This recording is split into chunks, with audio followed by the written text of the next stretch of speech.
You're listening to the I Love You Keep Going podcast with George Haas. For more information, please visit our website at www.mettagroup.org. That's www.mettagroup.org. So welcome, everybody. This is I Love You, Keep Going. It is June 20th, 2024 at 7:35 p.m. Pacific Daylight Time. And we've been focusing on the meditation and addiction curriculum that we have here at Mettagroup while I've been traveling, and I thought that I would pick up and continue to talk about that. One of the things about the way that we work with it is it's a relapse prevention program, really. So post-acute treatment, when you want to stabilize around the emotional regulation aspects of using different substances or processes. The first module is called Craving and Urging, and we want to make a distinction between craving, the mind's automatic activity of thinking of using, and urging, allowing the mind to explore that. We really think of addiction as a part of a solution to adverse childhood conditioning that results in attachment disturbance. Most of the time, people who have addiction tend to be on the avoidant side, so dismissing or fearful avoidance. When you get into complex disorganization, you also have aspects of preoccupation that kick in, but it really is because of the complexity of it.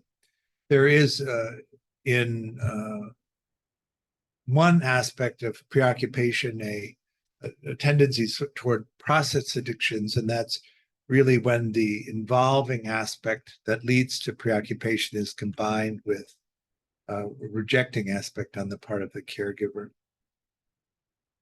But most of the time when we talk about addiction, we're talking about a response to an avoidant attachment strategy. When you don't have available to you when you're a child reliable emotional regulators, you don't move out of that auto-regulating framework that we're all organized in the beginning. So we're born into the world, we're really largely self-contained, auto-regulating. And then if somebody comes reliably enough, we reorient toward allowing an external regulator to help us emotionally regulate. One of the things about the neglect that's so common in the childhood experiences of people who begin to use is the fact that nobody comes reliably enough for the infant really to shift into the experience of being regulated by others. And so we have this self-contained aspect and managing our emotions without really figuring other people into the equation. As we get into our adult way of being, we really orient on managing that stuff ourselves. We all tend to learn the emotional regulation strategies that are offered to us in our family systems, and we learn that either through instruction directly or by observing how people in the family system manage them, emotional regulation. And then the body-mind undertakes these conditioned responses. And really what that means is that if this happens, this is the way that we regulate it. If that happens, that's the way that we regulate it. And the body-mind stores that information and the process for regulating. This is what we would call craving. If you grow up in a family system where substances or process addictions are used to regulate your emotion, something happens in the present moment. We talk about a window of tolerance of emotional intensity. If you can manage that intensity, then you don't really need to regulate it in any way. But if you can't manage the intensity, that is to say, if the emotional reaction to the present moment conditions exceeds the window of tolerance, then you have an emotional event that needs to be regulated. And if you are habituated to regulating a particular type of emotional event with using substances or processes, the mind naturally thinks of the substance or process that would be regulating for that experience. So that part is all largely unconscious and automatic, and then it enters into the conscious self-experience, which we understand as the thought of using, depending on how you do it. Substances, of course, have the built-in downside of tolerances. You may recall, if you've been addicted to something, that in the beginning the doses were actually quite small and fairly manageable in terms of the biology of it. But that as you develop a tolerance to the dosage, you have to increase the dose to get the effects that you want. And at a certain point, the dose is so large that the body can't really process it effectively, and so you begin to have hangovers, or you begin to have withdrawal symptoms, really is what a hangover is, that then need to be attended to with further use or management of the withdrawal process. Process addictions are a little bit different. They tend to not have the same development of tolerances, although over time it can seem that they get progressively more extreme. So something happens, your reaction exceeds the window of tolerance, you have an emotional event that needs to be regulated, and because you're used to regulating it with using, you have a thought of using. In order for that process to stop happening, you have to offer the body-mind an alternative emotional regulation strategy, and you have to develop that strategy so it's as effective enough to be regulating, which can take some time. And then you have to habituate the body-mind process into regulating that particular exceeding of the window of tolerance with the alternative beneficial emotional regulation strategy, so that you can abandon the automatic process of the thought of using. And that, I would think, is going to take some time to do. And depending on how long you've been using and what kinds of processes and substances you use, to develop something that's as effective as an emotional regulator is also going to take time. So the craving aspect of this is a long game in terms of training the body-mind out of the thought processes, the assignment of the regulation strategy to a particular event. That's all making sense, right? So the craving aspect is pretty automatic. It often happens before the conscious experience of the dysregulation happens. Then the mind simply creates the thought of using. For people who use an avoidant strategy to regulate their emotions, one of the aspects of this can be the suppression of awareness of what your emotional reactions are. So when we talk about organized avoidant people, dismissing people, the main way that they regulate their emotions is by suppressing awareness of their emotions.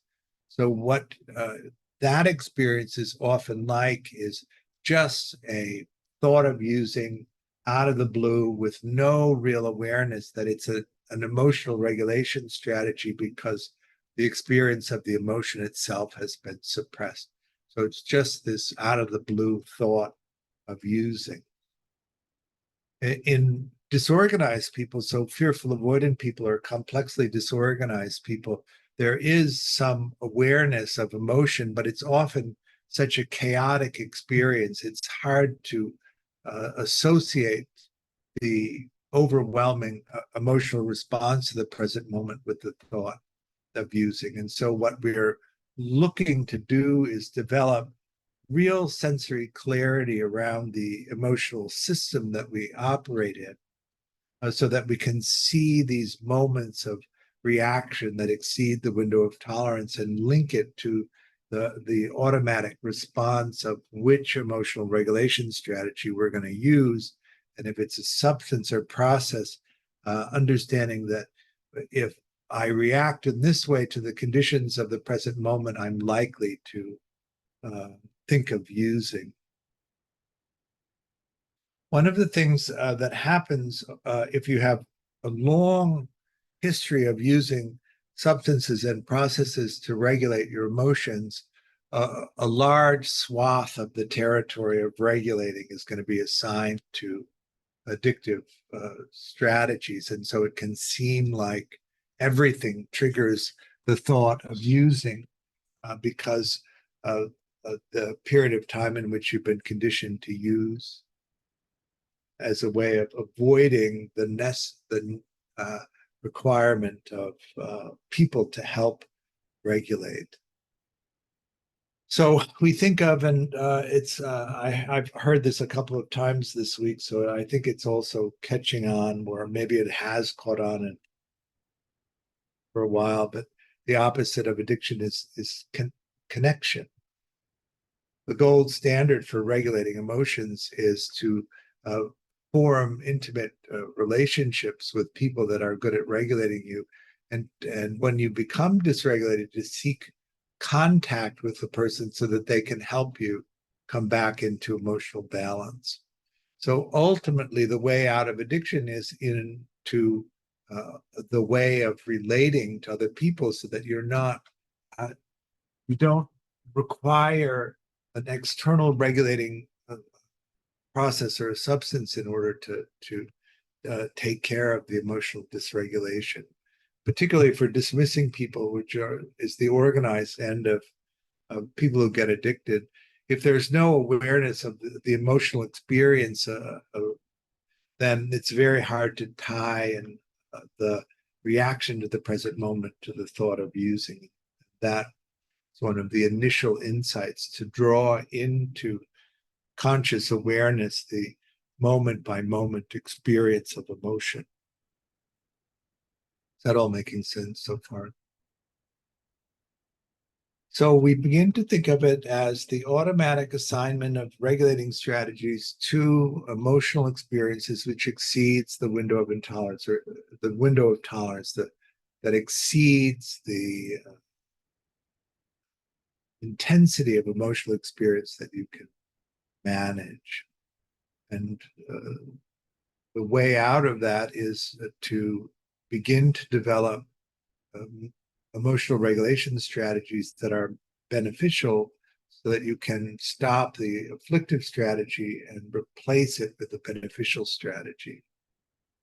So non-addictive strategies versus addictive strategies. In the process of moving from transactional relationships into collaborative relationships is also another aspect of this.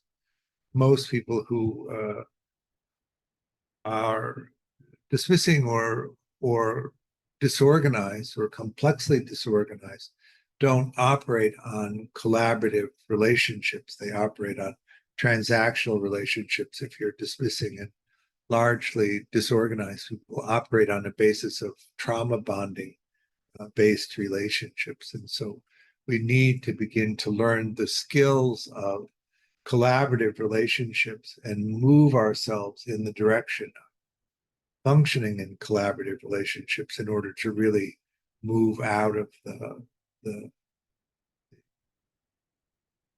tendency to fall back into substance or process regulation.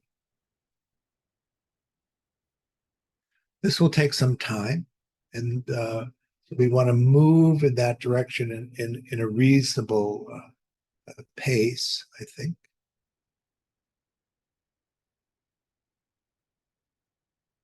The second aspect of craving and is urging, and we think about urging as the thought-based emotional regulation process that most people use. You can identify the thought-based emotional regulation process of urging pretty quickly. Usually it's in the form of planning to use or in the remembrance of times when you were using that have a positive, sentimentalized, idealized quality. Dismissing people are really good at idealizing. Idealizing is a process of stripping out all negative parts of the understanding of this. And so in an idealized version of something, there's no remembrance of the negative aspects of this. This is particularly primary in being able to use processes and addiction substances to regulate your emotion. Because if you actually calculated the negative outcomes that occur when you use, it would make it a much less attractive proposition than if you're continuously filtering out the negative aspects and simply focusing on the positive aspects. Somebody who does a careful summation of the effectiveness of using processes and substances realizes really early on that it is a bad deal and not that useful, and would move on to something that was more productive. But when you have a habit of idealizing and stripping out any kind of negative response to it, it doesn't appear that way. Why would urging be a problem if you were simply remembering a time when using felt good, or you were planning, fantasy planning, knowing that you're not really going to do it, that it's a self-soothing thought process? Why wouldn't that be just as good as any other process? The reason is that if the body-mind gets overly stressed and the cognitive mind shuts down, you no longer have the capacity to discern a fantasy plan that you don't intend to carry out with an actual plan of action. And if you've really planned it pretty well, what you'll notice is that the body-mind just engages in the activity of the plan, which often results in a lapse. We like to talk about lapses and relapses as distinct. A single lapse is simply a using experience when you've made the decision to be abstinence or engaging in a structured harm reduction. And a relapse is when you've returned to the using that the level of using that you were at before you made the intention to stop. A lapse tends to cascade into a second lapse, into a third lapse, and then into a relapse. So it's important to see if you can prevent that from happening. The conundrum here, of course, is that the purpose of all of this is to set yourself up so that you can engage in the exploration of life that you derive meaning from. And one of the ways that exploration tends to affect us is by triggering emotional responses. And so we don't really have the option of withdrawing from things that stimulate emotional responses that exceed the window of tolerance, because in order to do that, we would have to restrict our capacity to explore and to derive meaning. If you restrict too much the exploration and the risk-taking that comes with exploration and the emotional reaction that can exceed the window of tolerance, so that you restrict the tendency of the mind to think of using or to need some kind of external regulation, what you largely end up doing is restricting the meaningfulness of life. And then that creates an additional pressure, which is the difficulty of just managing a human life deprived of the meaningfulness of it, which often leads to despair or depression, which is something else that would need to be managed, would need to be regulated. So we're stuck in this place of needing to go out into the world and explore and discover the things that are meaningful, and at the same time being able to manage the emotional reaction to the risk-taking of exploration. And so this is where we talk about the development of mentalizing skills and also the development of emotional regulation skills. We talk about it in terms of a meditation-based strategy where you learn to recognize the emotional states as they arise, recognize when the emotional state exceeds the window of tolerance and that the mind is engaged in regulating it through thinking, and then developing thought-based emotional regulation strategies that you can employ to regulate yourself. In collaborative relationship systems, you take on the obligation of helping somebody else to regulate, and they reciprocate by taking on the responsibility to help you regulate it. So these emotional regulation skills that you develop are also fundamentally important in being able to maintain collaborative relationship systems. If you find that you're not so good at regulating your own emotions, you're likely not to be so good at regulating somebody else's emotions. We all depend on the social network that we put around ourselves for emotional regulation so that we can take the risks in our exploration to find meaning.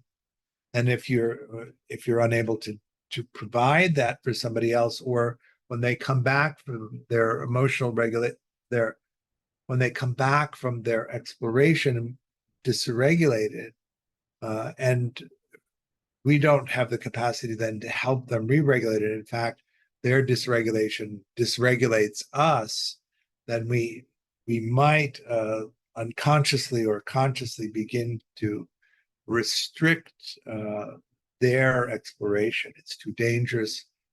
You're not going to get that much out of it. You can't do it. All of the things that tend to come up to restrict that, to the point where we may be depriving them of meaning, which ultimately they will resent and demand some kind of compensation for. It's a really important aspect of collaborative relationships, that you become the great support for somebody else's exploration, and they also become the great support for your emotional, for your primary exploration. So what we want to do in urging is to begin to monitor our thought processes so we can recognize when we're using a beneficial strategy for regulation and when we're using an afflictive strategy for regulation. We then want to suppress the afflictive strategy and replace it with the beneficial strategy. I know suppression is not necessarily a positive word in Western psychological reasoning, but it's very typical of Buddhist descriptions of how we should manage our thought processes. Afflictive thoughts should be stopped, and beneficial thoughts should be promoted. What's likely is that we all have this tool bag of emotional regulation strategies that we've developed largely in our family systems. And some of them are going to be useful to us, and some of them are not going to be useful. So we want to reinforce the ones that are useful and suppress the ones that are not useful. If it were simply a matter of suppressing the ones that were not useful and relying on the other ones that we have, that would be much simpler. Than what's likely to happen is that when you begin to suppress the afflictive strategies, you're absent a strategy that will work in that particular situation, and that's where we have to begin to develop alternatives. But again, we need to also understand that we're not looking to be completely free of entanglements of relationships with other people. We're not attempting to become masterful at auto-regulating or attempting to understand the nature of collaborative relationships and move ourselves into this kind of steady collaboration with people. We're all born autoregulators. If somebody comes reliably enough that we reorient toward an external regulator, then we shift out of that into somebody else regulating us. This happens early in the first few months of life. If somebody comes, if they don't, of course, we stay in that auto-regulating space and develop great skill at it. If somebody comes reliably enough to shift us out of auto-regulating into an external regulating stance, but not reliably enough that we don't worry about it, then we don't really move into the collaborative relationship system. So that external regulator, if they're reliable enough and we can really count on them and we don't worry about it, and they teach us how to regulate ourselves, we move into a place of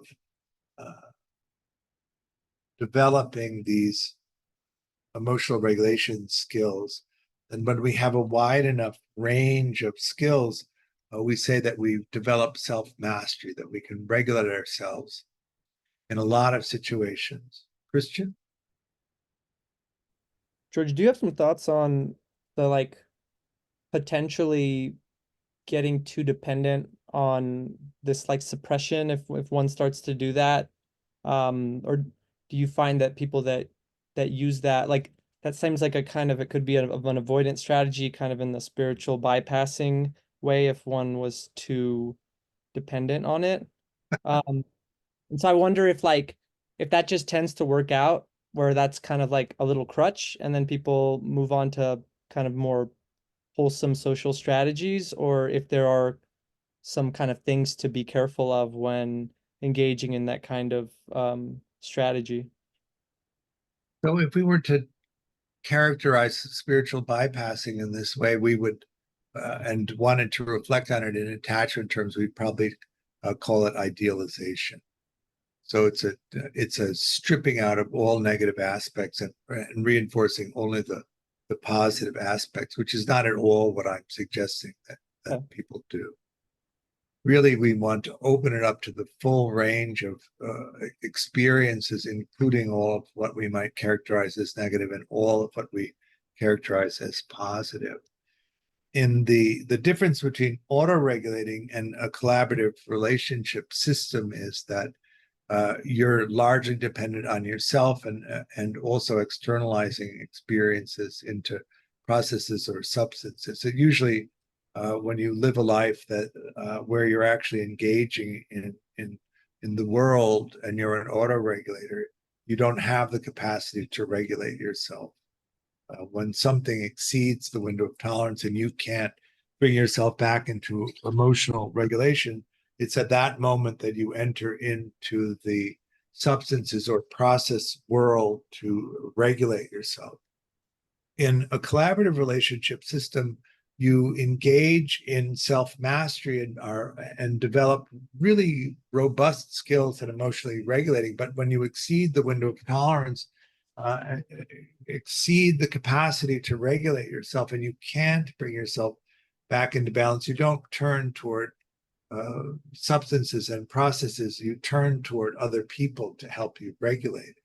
and you see the value of that, so that you put the time, energy, and resources that are necessary into having those people available to you, so that when you do find yourself in that situation, you have people to go to that know you well enough that they know how to help you. That's the main difference. So they're really quite different in terms of those approaches. One is a totally insular, isolated approach of regulating through processes and substances. The other is engaging in a robust social experience that makes regulators available. And there's always the understanding that I'm going to be good at regulating myself, and I'm going to go out and I'm going to take risks in my exploration. But if I get knocked sideways and I can't bring myself into balance, I'm going to come rushing back to the people that will support me and ask them for help. And then with the expectation that they will provide the help. That makes sense. Mm-hmm. But the spiritual bypassing is really akin to idealizing, where you strip out all of the negative and focus mainly on the positive, which is not at all what a collaborative relationship system would be about. And it's not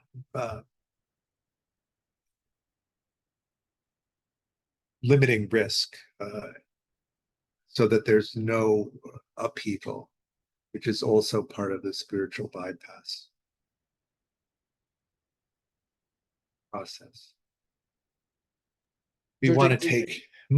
Sorry, I guess I kind of wonder, like, a lot of people don't have any particularly collaborative relationships, and so they're starting from this kind of 0 point of just trying to get kind of a practice that can get them off the ground. So if you don't have that kind of collaborative system and you start using a practice like even metta, like I wonder if someone like that might misunderstand kind of the direction of it and use it in this kind of spiritual bypassing way, and or like kind of getting to the collaboration, like the pitfalls along the way to actually getting to something sustainable. I think that understanding the starting point for people is something that's important to do. If you're basically organized, so secure with features, dismissing or helplessly preoccupied, you can just begin to learn the nature of collaborative, secure functioning relationships, and begin to move the relationships that you have into those territories. And you have mentalizing enough and emotional regulation enough that should be something that's possible.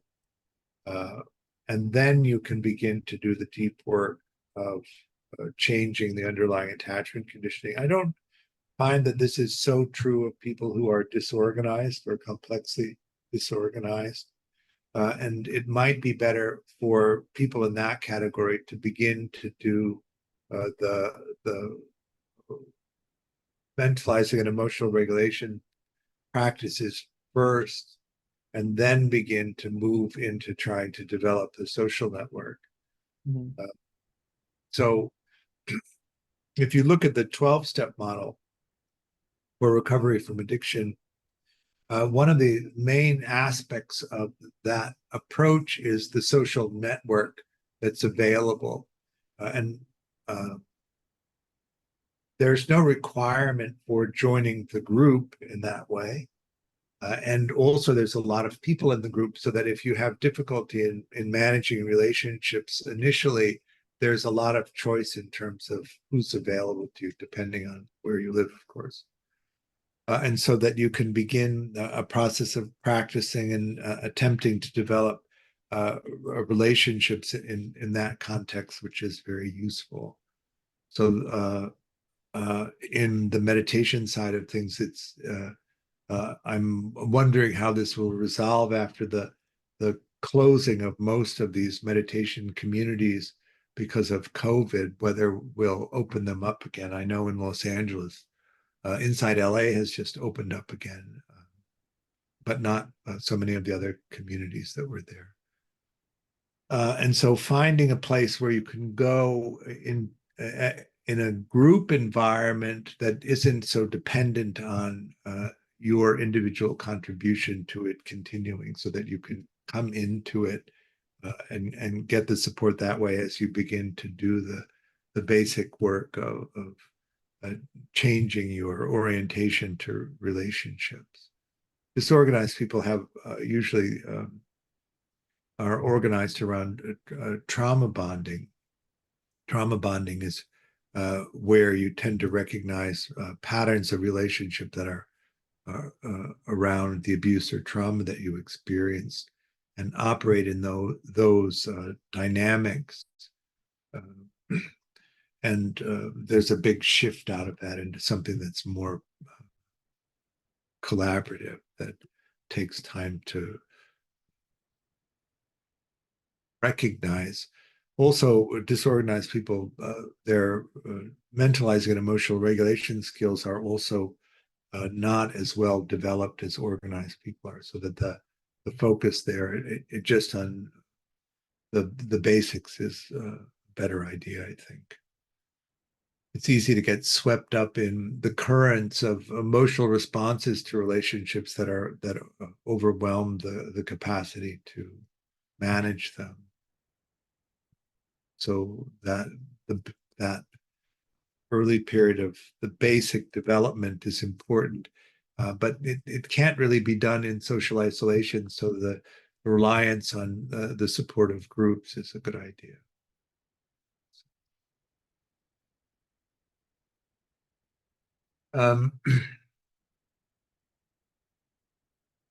So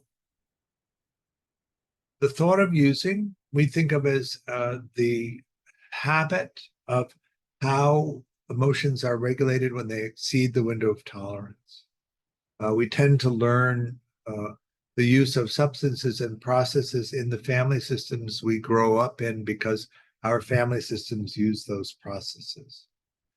It's conditioned, and it happens most of the time before the arising of the conscious self experience. So the process of the exceeding of the window of tolerance in an emotional response, and the association of how to regulate that experience happens before the self can recognize it. So it seems automatic, even though it is conditioned. And then the mind carries on into this thought processes, the thought process of emotional regulation, based on our conditioning. And if using is the thing, we're planning the using, or remembering a time when it was successful in regulating us. And that is generating a emotional response in the body, which either masks or minimizes the distress of the emotional reaction to the present moment. If we don't attend to the conditions of the present moment, the stressors of the present moment tend to accelerate. And so the process of imagining using increases in intensity. Then at a certain point, if the capacity to reason is diminished enough, we don't distinguish between a fantasy self-soothing thought process and an actual plan of action. And then we follow through on the plan and lapse. Generally speaking, when we're attempting to be abstinent or attempting to moderate process addictions through harm reduction, and we fail at it, there's a huge emotional reaction to that, which often exceeds the window of tolerance. So then you have another emotional event that needs to be regulated. And if you typically regulate that through using, you'll have another experience of the thought of using, and the mind turning on that process. And one of the reasons why lapses tend to cascade into relapse is because of the the emotional response, the inability to maintain abstinence or harm reduction piles on top of the situation that you're in that exceeds the window of tolerance in the first place. And you go through several iterations of that, and all of a sudden the intensity of the overload of the emotional system is such that the cognitive mind shuts off and you're just using. We used to call it struck drunk in the 12-step world. That all making sense? So it's going to take a while to train the mind out of craving, that automatic thought of using, because it's deeply conditioned. But we really do have to harness the urging, because that urging, if our cognitive mind collapses, then we can't tell the difference between self-soothing and plan of action. We're more likely to lapse and ultimately relapse. So we really want to squelch the urging aspect, not permit the thoughts of using, and immediately replace it with something else, which we like the loving kindness practice for, or on the Vipassana side, the noting feeling states technique. So you have to train yourself to be able to do those techniques so that they're effective and emotionally regulating enough that you can offer them to the mind to replace the well-honed strategies of substances and processes. Once you develop a meditation-based skill that is operable, that is regulating enough, you can use them to displace the habit of the thoughts of using, and the mind then will simply turn on the meditation strategy rather than the thought of using, which you then can run with in terms of emotional regulation.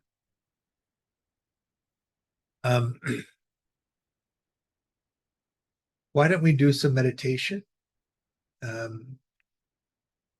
Would you rather do the Vipassana side or the Metta side?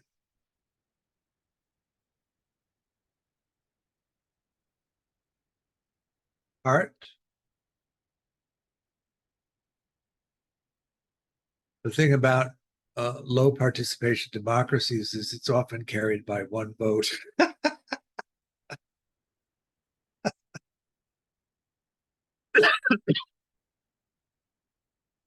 All right, so here we go.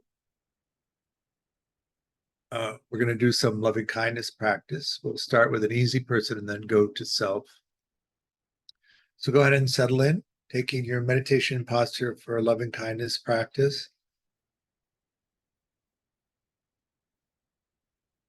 All right, let go of the meditation.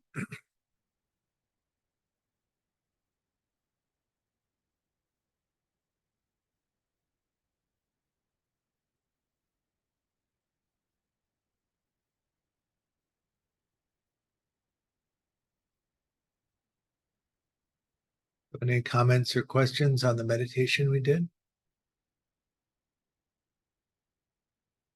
Yeah, hi George. Hi. So I was wondering if you could explain again, like how to identify or locate the presence of the mind state. Like you sort of said, there's like a mechanic that you'll start to notice, or a pattern you'll start to notice of how it arises or sits or something. You have a particular mind state or view that you have quite a bit, that you recognize when the mind is inclining in that way? Um, oh, just in general, like do I have one that comes up Yeah. often? Probably, I get maybe doubt. Maybe that's a good one. Like we were doing it in the practice for beaming out the kindness, but for myself, probably doubt. Then how do you know that the mind is in doubt? Hmm. Um, I guess I catch myself in the act of thinking all the doubtful thoughts is where my head's going at. And so then how does the world appear to you when you're in the state of doubt? Not just in the auditory thinking process, but in the whole way that the world appears Hmm. through all the sense gates. Oh, interesting. I'm having a hard time of bringing it up. But that's the exploration that we're talking about. Okay. Understanding that the one I used was anger because it was readily available to me. But if Mm-hmm. doubt is the one that's readily available to you, each time you notice that you're in the state of doubt, see if you can examine how the experience of being in the world is different than when you're not in the mind state of doubt. Okay. Across all, like you said, across all sense gates. Right. Okay. How does the world, how does the room that you're sitting in appear when the mind state is in doubt? And how does it appear when the mind state is not in doubt? Yeah. Okay. So to venture an answer, I guess it looks like maybe it's not right, or maybe it's not good enough, or maybe there's that judging, picking apart sort of visual processing. That's where my head's going to. Like, So the assignment then to begin to learn this way of practice is in all moments, mhm. monitoring your mind state and then recognizing how the perception of things changes depending on what mind state is there. Okay. Once you can do that, then we can talk about how to develop a specific mind state, the agency to cause a specific mind state to arise. But where you're at is just really the exploration of when is the mind equanimous and when is the mind holding a mind state. Okay. Okay. Thanks. Yeah, good. Someone else? Once you get it, it's like putting on a pair of glasses. The metaphor is when I take my glasses off, everything is blurry. I can walk around for 15 minutes in the beginning of the day and not recognize that everything is blurry. Usually it's when I want to read something that I recognize that the mind is everything is blurry, and then I need to put the glasses on, and how the putting on the glasses changes the perspective of things. That's really what we're talking about. So what's coming up over here is tomorrow night at 7, I'm going to do a talk on meditation and addiction, and our whole program on that. And then coming up let's see, when is it starting?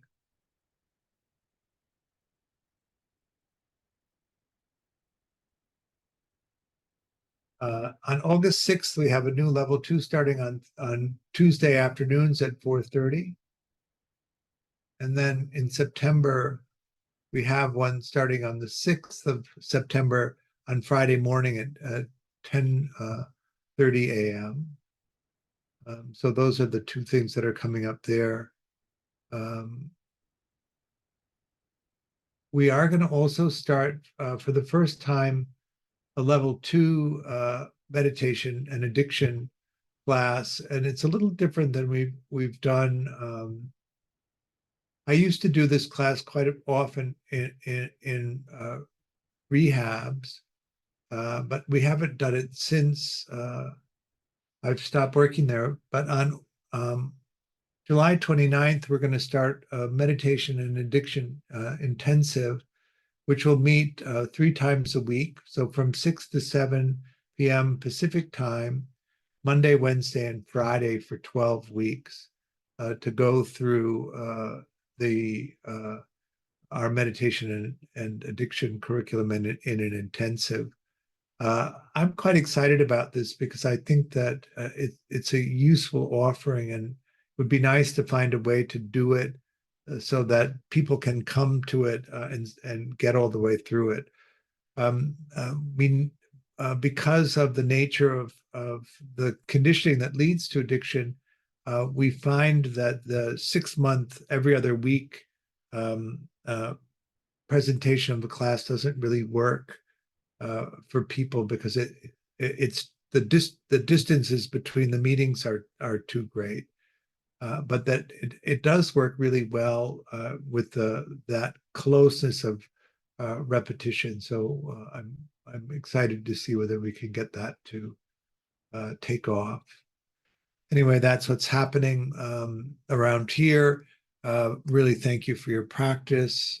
I offer the teaching freely, but I do hope that if you're resourced and you're able to make a donation, that you'll consider doing it.